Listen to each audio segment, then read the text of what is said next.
రెండేళ్లలో crime rate విపరీతంగా పెరిగిపోయిన విశాఖలోని గాజువాకలో దారుణం జరిగింది.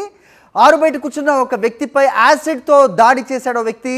ఆరు బయట కూర్చున్న వ్యక్తిపై యాసిడ్తో దాడి జరిగిన బ్రేకింగ్ అప్డేట్ మనం చూస్తున్నాం. సో గాయపడ్డ అతను ఎల్ఐసి ఏజెంట్గా తెలుస్తోంది. అక్కిరెడ్డిపాలెం మల్లమ్మ గుడి వద్ద జరిగింది ఘటన. సో ఎందుకు జరిగింది? బాధితుడు వెంకట అప్పారావు ఎల్ఐసి ఏజెంట్గా తెలుస్తోంది.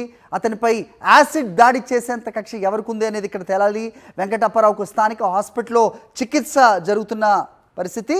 సో చూస్తున్నాం మనం విజువల్స్లో, బాక్స్లో ఒక బాటిల్లో యాసిడ్ తీసుకొచ్చి ఏ రకంగా పక్క ప్లాన్తో వేసాడా లేదా ర్యాండమ్గా జరిపాడా అనేది ఇంకా తెలియాల్సింది. ఇద్దరు వ్యక్తుల మధ్య ఏదైనా పాత కక్షలు ఉన్నాయా? సో ఏంటి ఈ ఘటనకి కారణం, సో ఈ దాడికి కారణం అనేది ఇంకా తేలాల్సింది. ప్రస్తుతం ఒక హాస్పిటల్లో చికిత్స పొందుతున్న అప్పారావు విజువల్స్ కూడా మనకు కనిపిస్తున్నాయి. సో మొత్తం చేతి మీద పూర్తిగా యాసిడ్ పడిన దృశ్యాలు మనం చూస్తున్నాం. వెంకట అప్పారావు ఎల్ఐసి ఏజెంట్గా పనిచేస్తున్నాడు. స్థానిక హాస్పిటల్లో బాధితుడు చికిత్స పొందుతున్నాడు. ప్రస్తుతం బాధితుడు వెంకట అప్పారావు ఫిర్యాదుతో పోలీసులు కేసు నమోదు చేసి దర్యాప్తు చేపట్టారు. నా పేరు కేఎస్వి ప్రసాదరావు అండి. నేను అక్కిరెడ్డిపాలెం గ్రామంలో ఉంటున్నాను. రాత్రి నిన్న మన తంత్రిపేట పండగకి వెళ్ళి వచ్చి 9:20 భోజనం చేసి బయట వరండాలో కూర్చున్నాను. రోడ్డు పక్కన ఎవరో గుర్తు తెలియని వ్యక్తి వచ్చి నా మీద యాసిడ్ దాడి చేశారు.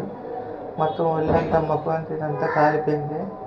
సెమ్మిడి రమణమ్మ గురుమూర్తి కొడుకు సెమ్మిడి హేమంత్, నానిపల్లి వాళ్ళ ఫ్రెండ్ నానిపల్లి జానేశ్వరరావు నాయుడు అంటారు. వాళ్ళు చేశారని నేను నమ్ముతున్నాను. సీసీ ఫుటేజ్లో కూడా వాళ్ళే ఉన్నారు. పోలీసులు వచ్చారు, అదన్నీ చూసుకొని కేసు నమోదు చేసుకొని విచారిస్తున్నారు.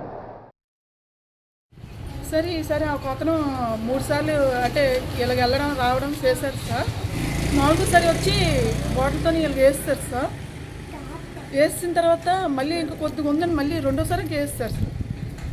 వేసేసి సరే మా ఆయన నాకు అతను పిలిచేటప్పటికి అతను వేసి నువ్వు వచ్చేటప్పుడు పరిగెత్తి వెళ్ళిపోయారు సార్. అతను పోలీసులకి వెంటనే ఫోన్ చేసి వెంటనే పోలీసులు వచ్చారు సార్. మరి వెంటనే ఆర్కే హాస్పిటల్ తీసుకెళ్ళారు సార్. దీనికి ముందు క్రితం 10 రోజుల క్రితట మార్చి 20లో ఆ రోజు కూడా స్కూటీ మీద వేస్తారు సార్.